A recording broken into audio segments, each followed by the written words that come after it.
Hello friends, welcome to Vikas education world. आज हम लोग क्लास 9th की मैथ का फर्स्ट चैप्टर नंबर सिस्टम संख्या पद्धति में अपरिमेय संख्याओं को या इर्रेशनल नंबर्स को डिस्कस करेंगे। इस क्लास में अपरिमेय संख्याएं क्या होती हैं, हमने लास्ट वीडियो में एक्सरसाइज 1.1 कराई थी। आज हम लोग देखेंगे अपरिमेय संख्याएं क्या होती हैं या इर्रेशनल नंबर क्या होते हैं। तो ऐसे नंबर इर्रेशनल नंबर किन्हें कहा जाता है? ऐसे नंबर जिन्हें P/Q के फॉर्म में नहीं लिखा जा सकता है उन्हें हम अपरिमेय संख्याएं कहते हैं। या हम अगर कहें इनकी डेफिनेशन देखें तो इनकी डेफिनेशन होती है इर्रेशनल नंबर की। अगर हम इसकी डेफिनेशन देखें इर्रेशनल नंबर की तो क्या हो जाएगी आपकी? A number is called irrational number if it is not written if it cannot be written in form of P/Q। यदि इसे P/Q के फॉर्म में नहीं लिखा जा सकता है तो हम लोग कहेंगे कि यह इर्रेशनल नंबर है या अपरिमेय संख्या है। या अगर हम हिंदी में समझें इसकी डेफिनेशन तो हम लोग कहेंगे ऐसी संख्याएं जिन्हें P/Q के रूप में नहीं लिखा जा सकता है तो हम उन्हें अपरिमेय संख्याएं कहेंगे। जैसे आपका एग्जाम्पल है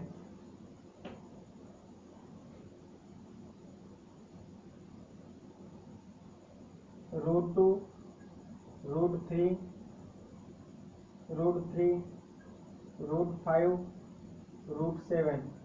कहने का अर्थ यह है कि अगर स्क्वायर रूट के अंदर, इस रूट के अंदर ऐसी अभाज्य संख्या लिखी है, प्राइम नंबर लिखा है, तो उसका कोई भी हल हम लोग नहीं निकाल सकते हैं कंप्लीटली। इसलिए इसे हम कह देते हैं अपरिमेय संख्याएं या इर्रेशनल नंबर, या इन्हें हम क्या कहेंगे? Irrational number. जैसे एक नंबर होता है पाई की अप्रॉक्स वैल्यू आप लोग मान लेते हैं, अप्रॉक्स वैल्यू मान लेते हैं 22/7 होती है या 3.14। ये हम इसकी अप्रॉक्स वैल्यू मान लेते हैं, लगभग मान लेते हैं, लेकिन इसकी एग्जैक्ट वैल्यू हम लोग नहीं निकाल सकते हैं। इसको अगर हम भाग देंगे 22/7 को तो ये भाग देते हुए चला जाएगा और इसकी वैल्यू कुछ इस प्रकार से आती चली जाएगी 3.1416 ... और ये कभी भी आपका भाग खत्म नहीं होगा, चाहे हम इसे जितनी बार भाग दे दें तब भी ये खत्म नहीं होगा। इसलिए हम इसे कहेंगे ये अपरिमेय संख्या है। इसे हम P/Q के फॉर्म में नहीं लिख सकते हैं। जो हमारी परिमेय संख्याएं होती हैं उन्हें हम P/Q के रूप में लिख सकते हैं। और P/Q क्या होते हैं? ये आपके पूर्णांक होते हैं, पूर्णांक, या इन्हें हम कहें ये क्या होते हैं? इंटीजर्स होते हैं आपके। ये आपके क्या होते हैं? इंटीजर्स होते हैं। और Q जो होता है वो जीरो नहीं होता है। Q कभी भी आपका जीरो नहीं होता है। तो ऐसे नंबर आपके कहे जाते हैं परिमेय संख्याएं। अगर जिनको हम इस रूप में नहीं लिख सकते हैं तो उन्हें हम क्या कहेंगे? अपरिमेय संख्याएं। अभी हम इनकी एक और पहचान बताएंगे। अगर जैसे कोई फ्रैक्शन लिखा है 1/3, अब 1/3 जो है ये आपकी किस प्रकार कैसी संख्या है? 1/3 कैसी संख्या है आपकी? 1/3 आपकी परिमेय संख्या है। कैसी है? 1/3 कैसी है संख्या आपकी? परिमेय संख्या है। क्योंकि यहाँ पे देखिए 1 और 3 दोनों क्या हैं? एक और 3 दोनों क्या हैं? आपके पूर्णांक हैं। और 3 Q बराबर 0 भी नहीं है, इसलिए ये संख्या कैसी है? आपकी परिमेय संख्या है। अगर हम इसको भाग दें 3 से, हम जब 1 को भाग देंगे तो यहाँ पे दशमलव लगाएंगे और यहाँ बढ़ाएंगे 0। 3 दिया 9 हो जाएगा, रिमाइंडर बचेगा 1, शेष बचेगा 1। फिर से दशमलव लगाए 0 बढ़ाएंगे, फिर से भाग देंगे और ये 9 हो जाएगा, फिर से रिमाइंडर बचेगा 1। इसी प्रकार से हम नेक्स्ट फिर से 0 बढ़ाएंगे और ये 3 3 9 हो जाएगा, फिर से रिमाइंडर 1 बचेगा। इस प्रकार से अगर हम करते चले जाएं और ये 1 बचता चला जाएगा। दुनिया के चाहे जितने पेज आप भर डालें और चाहे जितने आप कलम खत्म कर दें, लेकिन ये कभी भाग कंप्लीटली डिविजिबल नहीं होगा। क्योंकि देखिए, अगर हम यहाँ पे फिर से देंगे तो फिर से यहाँ पे 1 बचेगा, फिर से देंगे फिर से यहाँ पे 1 बचेगा, आपका रिमाइंडर 1 ही बचता चला जाएगा। तो यहाँ पे देखिए, ये जो हमारा भागफल आ रहा है, भागफल जो आ रहा है ये कुछ इस प्रकार से आ रहा है, इस प्रकार से आता चला जाएगा। तो ऐसी संख्याएं जिनका जो ये दशमलव प्रसार होता है, दशमलव रूप जो होता है, ये आपका कभी भी शांत ना हो, इस दशमलव को हम क्या कहते हैं, इस दशमलव प्रसार को हम क्या कहते हैं, इस दशमलव प्रसार को हम लोग कहते हैं अशांत। चलिए ये बातें हम लोग अभी थोड़ी देर बाद डिस्कस करेंगे, पहले हम लोग देख लें अपरिमेय संख्याएं। तो यहाँ पे हमने देखा है कि अपरिमेय संख्याएं क्या होती हैं। अभी ये जो कॉन्सेप्ट है आपका शांत दशमलव, अशांत दशमलव, terminating, non terminating, recurring, not recurring या नॉन रिपीटिंग, तो ये जो कॉन्सेप्ट है ये आपका इस एक्सरसाइज के बाद हम कराएंगे। तो अभी आपने देखा कि अपरिमेय संख्याएं क्या होती हैं, जिन्हें हम P/Q के रूप में नहीं लिख सकते हैं, वो हमारी संख्याएं अपरिमेय हो जाती हैं। मेनली ये संख्याएं जिसे रूट के नीचे अंदर जो प्राइम नंबर लिखा होता, अभाज्य संख्याएं लिखी होती हैं, अगर उनके ऊपर रूट चढ़ा है, स्क्वायर रूट, तो हम उन्हें कहेंगे कि ये सारी अपरिमेय संख्याएं आपकी। और एक नंबर आता है पाई, जिसे हम इरेशनल नंबर कहते हैं। नेक्स्ट अगर हम देखें, इसका कॉन्सेप्ट है कि ये जो आपकी संख्याएं हैं स्क्वायर रूट वाली अपरिमेय संख्याएं, इन्हें नंबर लाइन पर कैसे हम लोग शो करेंगे, संख्या रेखा पर इनका निर्धारण हम लोग कैसे करेंगे। कि जैसे अगर ये संख्या रेखा होती है, ये संख्या रेखा होती है, यहाँ पे 0 होता है, यहाँ पे 1 होता है, यहाँ पे 2 होता है, यहाँ पे 3 होता है। इस प्रकार से इनको तो हम डिफाइन कर लेंगे। यहाँ पे -1 होता है, यहाँ पे -2 होता है, यहाँ पे -3 होता है, इस प्रकार से इधर होता है। तो इसे हम कहते हैं नंबर लाइन। अब इस नंबर लाइन पे हमें ये अगर दिखाना है कि √2 कहाँ पर होगा, तो हम लोग कैसे दिखाएंगे, ये कॉन्सेप्ट हम लोग सीखेंगे। अगर किसी नंबर लाइन पर हमें किसी संख्या √2 को दिखाना है कि इसका √2 का यहाँ पे बिंदु कहाँ पर होगा, √2 का मान यहाँ पे कहाँ पर होगा, तो हम लोग कैसे दिखाएंगे, हम लोग अभी देखेंगे नेक्स्ट कॉन्सेप्ट में। जैसे देखिए, ये एक आपकी नंबर लाइन है। अब इस नंबर लाइन पे हमें √2 का निर्धारण करना है, √2 का स्थान निर्धारण।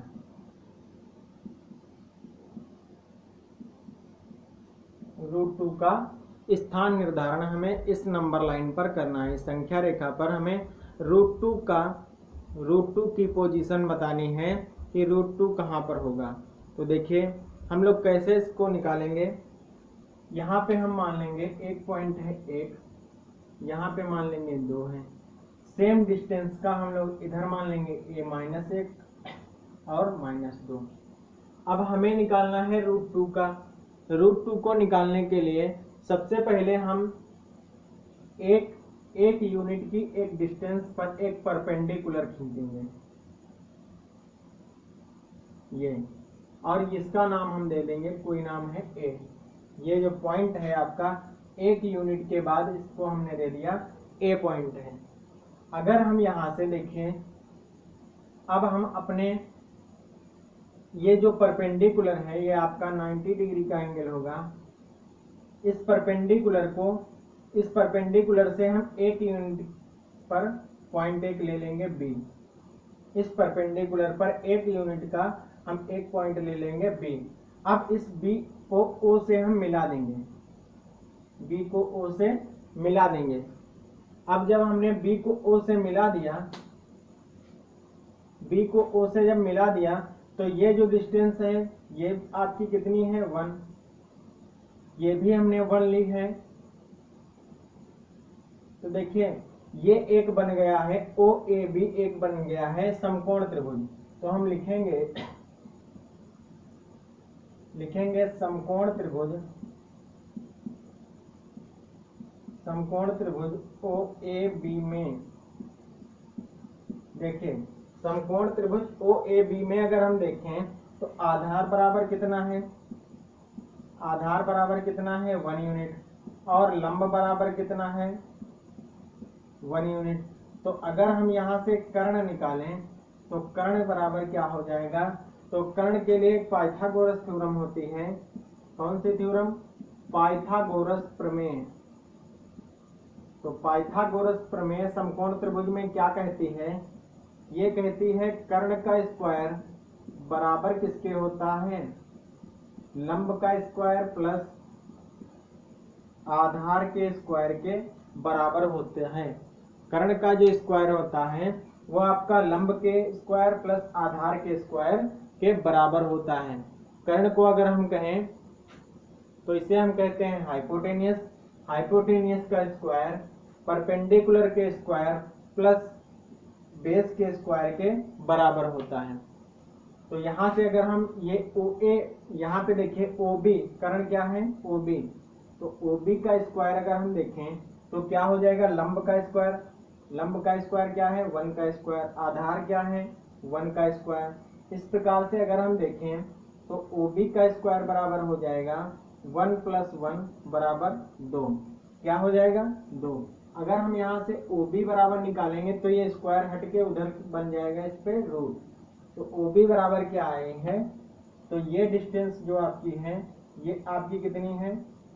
ये आपकी हो जाएगी √2। ये आपकी कितनी हो जाएगी? √2। अब देखिए, अब हमें प्रकार लेना है, अपना प्रकार लेना है और प्रकार की नोक इस पॉइंट O पर रखनी है। प्रकार की नोक इस पॉइंट O पर रखनी है और प्रकार में इस √2 के बराबर डिस्टेंस भरनी है और इस √2 के बराबर यहाँ पे एक बिंदु मिलेगा हमें। ऐसे जब हम यहाँ पे से चाप लगाएंगे, जब यहाँ से √2 डिस्टेंस भर के प्रकार में यहाँ से हम चाप ऐसे लगाएंगे तो ये चाप यहाँ किसी पॉइंट पर आपको इस नंबर लाइन पे कट करेगी। इस नंबर लाइन पे कट करेगी और ये यहाँ पर कट करेगी। इस पॉइंट को हम मान लें अगर P, तो यही हमारा P जो पॉइंट होगा ये √2। P से O तक की दूरी जो होगी आपकी, ये आपकी हो जाएगी √2। P से OP डिस्टेंस जो होगी आपकी ये √2 के बराबर होगी। OP बराबर कितना हो जाएगा? √2। OP बराबर कितना हो जाएगा? √2। इस प्रकार से हम किसी नंबर लाइन पर किसी भी आपकी अपरिमेय संख्या को प्रदर्शित कर सकते हैं। तो ये रहा आपका √2 का निर्धारण, स्थान निर्धारण। अगर हम देखें √3 का, तो यहाँ से अगर हम √3 को देखेंगे तो देखें यहाँ पे अगर हम देखें √3 का, तो ये हमने नंबर लाइन बनाई, ये हमने 0 लिया, ये 1 लिया। अगर हम देखें यहाँ से 1 पर हम परपेंडिकुलर बनाएंगे, 1 पर हम परपेंडिकुलर बनाएंगे 1 यूनिट का हमने परपेंडिकुलर बनाया और परपेंडिकुलर बनाने के बाद में जितनी डिस्टेंस ये है 1 यूनिट की, उतनी ही डिस्टेंस हमने यहाँ ली है 1 यूनिट की। अब उसके बाद हमने क्या किया, इसको इससे मिला दिया, तो ये डिस्टेंस आपकी हो जाएगी √2। ये कितनी हो जाएगी आपकी? थोड़ा बड़ा फिगर बनाएं जिससे कि आप लोगों को क्लियर दिखे। देखिए ये हमने 1 यूनिट डिस्टेंस ली, इधर भी 1 होगा, ये -1 होगा, ये यहाँ पे +1 है। फिर इस पे परपेंडिकुलर हमने बनाया और 1 यूनिट डिस्टेंस उसमें से कट कर ली। फिर इस पॉइंट को ये मान लें अगर हम A है, ये B है, तो OB पॉइंट को हमने मिला दिया। OB पॉइंट को हमने मिला दिया। अब ये जो OB है, ये जो OB मिली है, इस पे ये कितना है आपका? ये √2 डिस्टेंस हो जाएगी। अभी हमने देखा था √2 का निर्धारण जब हमने किया था तो 1 अगर ये डिस्टेंस है तो पाइथागोरस प्रमेय से ये जो कर्ण होगा इसका हाइपोटेनियस होगा, ये कितना हो जाएगा आपका? √2। अगर ये √2 है तो अब हम इस पॉइंट पर 90 डिग्री का एंगल बनाएंगे, 90 डिग्री का एंगल बनाएंगे और इस 90 डिग्री के एंगल से जो ये परपेंडिकुलर खींचेंगे, इस परपेंडिकुलर से हम 1 यूनिट डिस्टेंस काट लेंगे, 1 यूनिट डिस्टेंस काट लेंगे। यहाँ तक हमने माना कि ये 1 यूनिट है, जितनी ये है उतनी ये है, थोड़ा और बढ़ा दें बस, ये जितनी ये है उतनी ही ये हम यूनिट डिस्टेंस इसमें से ले लेंगे, ये आपकी 1 यूनिट है। फिर इस पॉइंट को ओ और अगर इसे हम मान लें सी पॉइंट है तो ओ सी को हम मिला देंगे। देखिए ओ सी को हमने मिला दिया तो ये जो डिस्टेंस आपकी होगी ये कितनी होगी, देखिए ये √3 होगी। कैसे होगी, पाइथागोरस प्रमेय से अगर हम देखेंगे, पाइथागोरस प्रमेय से अगर हम समकोण त्रिभुज OBC में देखें, समकोण त्रिभुज OBC में देखें तो OC का स्क्वायर बराबर, ये कितना है आपका हाइपोटेनियस है OC, तो OC का स्क्वायर बराबर क्या हो जाएगा, OB का स्क्वायर प्लस BC का स्क्वायर। अब देखिए OB का स्क्वायर यहाँ पे क्या है, OB का स्क्वायर करेंगे तो ये √2 का स्क्वायर हो जाएगा, प्लस BC का स्क्वायर करेंगे तो ये 1 का स्क्वायर हो जाएगा, तो ये हो जाएगा आपका 2, ये 1, ये आपका हो जाएगा 3, ये कितना हो जाएगा 3। OC का स्क्वायर बराबर कितना हो गया 3। अगर हम यहाँ से OC बराबर निकालें तो ये हो जाएगा आपका √3। OC बराबर कितना हो जाएगा √3। अब देखिए, अब आपको एक काम करना है, अब आपको अपना प्रकार उठाना है और प्रकार की नोक O पॉइंट पर रखनी है और O से C के बीच की डिस्टेंस भरनी है अपने प्रकार में, और कुछ इस प्रकार से चाप हमें लगानी है। ये नंबर लाइन थोड़ा और हम बढ़ा लें क्योंकि बड़ा फिगर है। यहाँ पे आपका हो जाएगा 2 और यहाँ पे कहीं पे होगा आपका 3। तो देखिए अगर हम अब इस OC को चाप में भरकर, प्रकार में भरकर इस प्रकार से कुछ चाप लगाएंगे,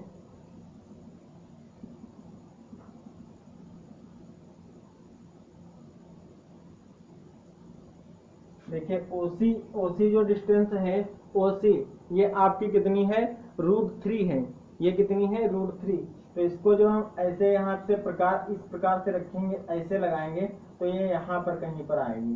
देखिए इस प्रकार से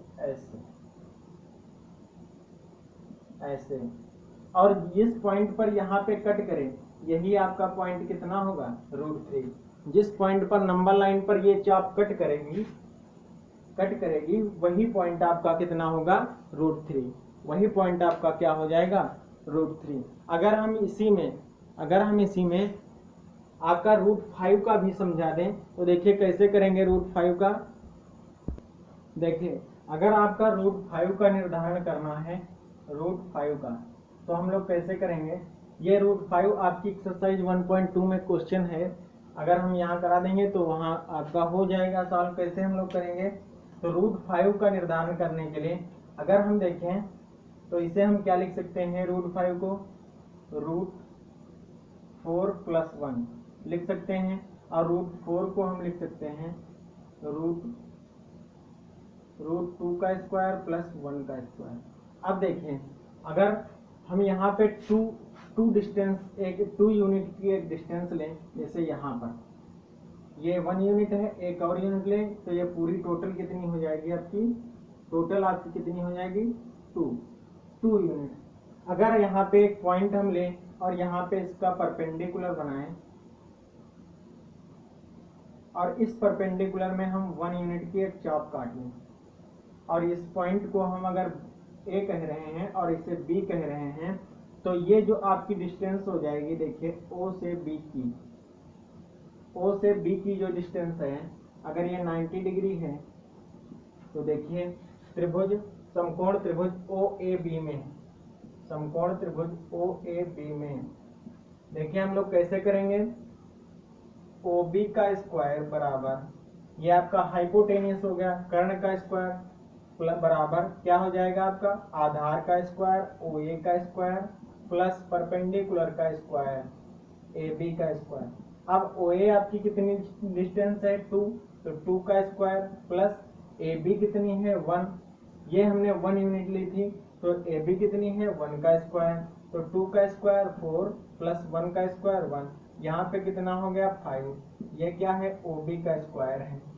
अब OB का स्क्वायर बराबर अगर 5 है तो OB बराबर कितना हो जाएगा √5 हो जाएगा, तो OB बराबर यहाँ पे कितना है √5। अब एक काम आप लोगों को करना है, क्या काम करना है, क्या काम करना है, अब आपको फिर से अपना प्रकार लेना है और प्रकार की नोक O पॉइंट पर रखनी है। प्रकार की नोक कहाँ पर रखनी है, O पॉइंट पर, और डिस्टेंस आपको प्रकार में भरनी है OB के बराबर, और OB के बराबर डिस्टेंस भर के, OB के बराबर एक डिस्टेंस भर के फिर इस प्रकार से आप लोग चाप लगाएंगे, और ये चाप जहाँ पर भी काटेगा वो पॉइंट आपका √5 होगा। जहाँ पर भी ये चाप काटेगा वो पॉइंट आपका क्या होगा, √5 होगा। यही पॉइंट आपका √5 होगा। इस प्रकार से हम √5 का निर्धारण संख्या रेखा पर कर सकते हैं। नेक्स्ट देखेंगे अब हम लोग एक्सरसाइज। अच्छा, अभी तक हम लोगों ने देखी हैं परिमेय संख्याएं और अपरिमेय संख्याएं। तो परिमेय और अपरिमेय, परिमेय प्लस अपरिमेय, अगर इन दोनों को हम एक गठरी में बांध दें, एक गठरी में हम अगर बांध दें, एक अगर इनका हम समूह बना दें, कलेक्शन बना दें परिमेय और अपरिमेय संख्याओं का, तो आप बताइए इनके कलेक्शन को हम लोग क्या कहेंगे। इनके कलेक्शन को हम लोग कहते हैं कि ये वास्तविक संख्या है। कैसी संख्या है, वास्तविक संख्याएं हैं, या हम कहें rational number, rational plus irrational number जो होती हैं, अगर इन दोनों को मिला दें तो हमें मिल जाती हैं रियल नंबर। क्या मिल जाती हैं, रियल नंबर।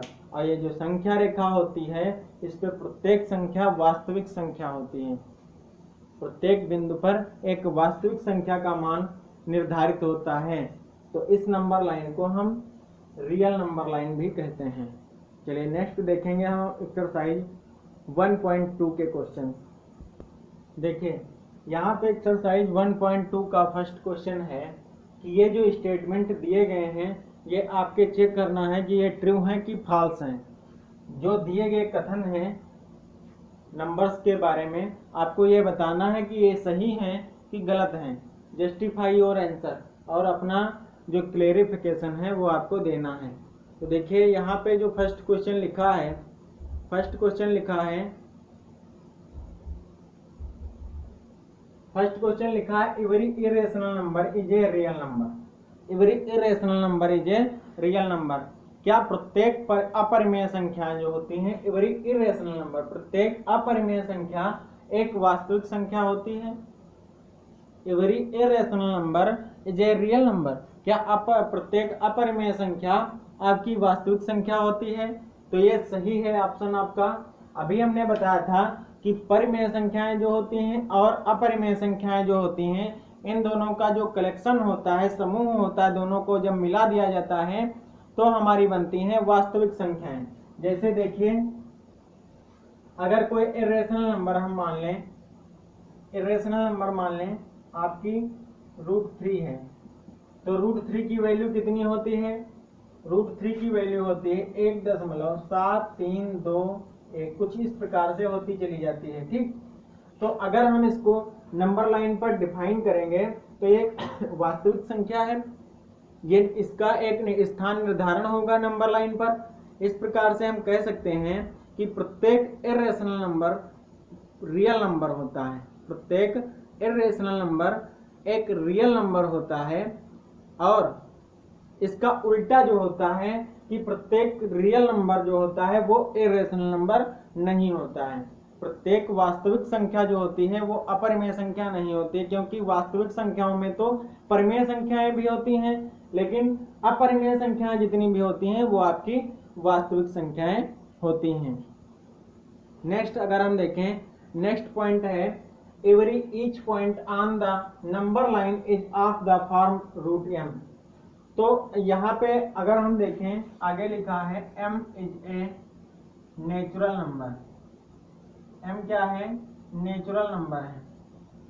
तो देखिए क्या नंबर लाइन पर संख्या रेखा पर स्थित प्रत्येक बिंदु √m के रूप का होता है? तो ये आपका फॉल्स हो जाएगा। ये आपका फॉल्स क्यों हो जाएगा? देखिए नंबर लाइन जो होती है आपकी, जैसे अगर हम मान लें √m लिखा है, √m मान लें, अगर हम यहाँ पे 9 रख दें तब तो इसका आ जाएगा 3, जो कि नंबर लाइन पर हमें मिलेगा। क्या मिलेगा? 3। लेकिन 3 क्या है? 3 एक नेचुरल नंबर है। 3 क्या है? एक नेचुरल नंबर है।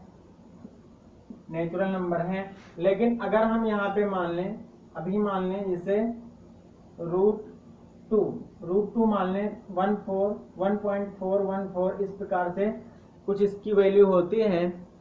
अगर हम इसे देखें तो ये नेचुरल नंबर नहीं है, ये नेचुरल नंबर नहीं है। 1.414 नेचुरल नंबर नहीं है, इसलिए हम कह सकते हैं कि जो प्रत्येक पॉइंट होता है वो √m के फॉर्म का नहीं होगा। नेक्स्ट अगर हम देखें क्वेश्चन नंबर 3, इसका स्टेटमेंट लिखा है every real number is an irrational number. अभी हमने बताया था कि प्रत्येक अपरिमेय संख्या आपकी वास्तविक संख्या होती है, लेकिन प्रत्येक वास्तविक संख्या आपकी अपरिमेय संख्या नहीं होती है। क्योंकि देखिए वास्तविक संख्याओं में अगर हम देखें तो वास्तविक संख्याओं में आपका √4 आता है और वास्तविक संख्याओं में √4 आता है और √5 आता है, दोनों आते हैं वास्तविक संख्याओं में। लेकिन यहाँ पे अगर हम देखें तो √4 जो है ये आपका 2 हो जाएगा और √5 जो है वो √5 इरेशनल नंबर है। कैसा है? Irrational number. लेकिन 2 क्या हो जाएगा? ये रेशनल नंबर हो जाएगा। ये आपका कैसा हो जाएगा? ये आपका रेशनल नंबर हो जाएगा, परिमेय संख्या हो जाएगी। जबकि √5 क्या हो जाएगा? वो आपका अपरिमेय संख्या है। वो आपकी कैसी है? अपरिमेय संख्या है। तो इस प्रकार से हम कह सकते हैं कि रियल नंबर, प्रत्येक रियल नंबर इरेशनल नंबर नहीं होता है। ये भी आपका फॉल्स हो जाएगा। रियल नंबर में रेशनल और इरेशनल दोनों होते हैं। वास्तविक संख्याओं में परिमेय और अपरिमेय दोनों प्रकार की संख्याएं इंक्लूड होती हैं। नेक्स्ट अगर हम देखें इसका क्वेश्चन नंबर 2 लिखा है क्या सभी धनात्मक पूर्णांकों के वर्गमूल अपरिमेय होते हैं? Are the square root of all positive integers irrational? क्या सभी धनात्मक पूर्णांकों के वर्गमूल अपरिमेय होते हैं? देखिए कैसे हम लोग इसको करेंगे। क्वेश्चन कह रहा है, क्वेश्चन नंबर 2 है ये आपका, क्या कह रहा है? क्या प्रत्येक धनात्मक पूर्णांक पॉजिटिव इंटीजर का स्क्वायर रूट जो होता है वो आपका इरेशनल होता है? जैसे धनात्मक पूर्णांक कौन कौन से होते हैं? धनात्मक पूर्णांक जैसे ये जो नंबर लाइन होती है इस पे 0 के दाहिनी तरफ जितने भी होते हैं आपके 1 2 3 4 dot dot dot dot dot, ये सब आपके क्या होते हैं? धनात्मक पूर्णांक होते हैं। तो क्वेश्चन में कह रहा है कि प्रत्येक धनात्मक पूर्णांक का जो स्क्वायर रूट है वो इरेशनल नंबर होता है।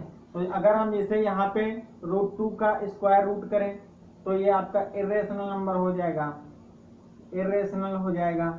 लेकिन यहाँ पे √3 का करें वो भी आपका इरेशनल हो जाएगा। और जैसे ही हम अगर √4 का करेंगे, 4 का रूट चेक करेंगे जब स्क्वायर रूट, तो वो आपका आ जाएगा 2 और ये आपकी संख्या है रेशनल नंबर। ये आपकी कैसी आ जाती है? Rational number.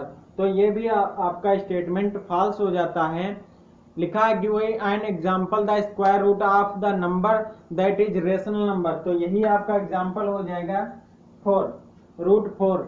देखिए √4 कहाँ है? रेशनल। ये कैसा है? आपका रेशनल नंबर है। तो ये आपका एग्जांपल हो जाएगा, जो कि आपका पॉजिटिव इंटीजर है 4, जिसका हमने स्क्वायर रूट निकाला तो 2 आया। और 2 क्या है? आपका रेशनल नंबर है। 2 क्या है? यहाँ पे +-2 भी कह सकते हैं, लेकिन दोनों संख्याएं आपकी रेशनल होंगी। दोनों संख्याएं कैसी होंगी? रेशनल। रेशनल कैसे होंगी? +-2 को अपान में हम लिख सकते हैं, यहाँ से 2/1 -2/1 हो जाएंगी। दोनों P/Q के रूप में हैं और Q बराबर 0 भी नहीं है, नीचे 0 भी नहीं है। इस प्रकार से दोनों संख्याएं ये आपकी रेशनल हैं, जबकि ऊपर वाली इरेशनल हैं। ऊपर वाली क्या है? इरेशनल है। तो ये एक्सरसाइज खत्म होती है। आपका क्वेश्चन नंबर 3 जो है √5 वाला, वो हम अभी पीछे बता चुके हैं। √5 का संख्या रेखा पर स्थान निर्धारण आप लोग वहां से कर लेना। अगर ये वीडियो आप लोगों को पसंद आई हो तो प्लीज़ वीडियो को लाइक करें और शेयर करें, और अपने दोस्तों तक ज़्यादा से ज़्यादा किसी न किसी एक स्टडी ग्रुप में भी ज़रूर शेयर करें हमारे इस वीडियो को। और अगर आप हमारे चैनल पर नए हैं तो प्लीज़ चैनल को सब्सक्राइब जरूर कर लें। नेक्स्ट क्लास में मिलते हैं। Thank you.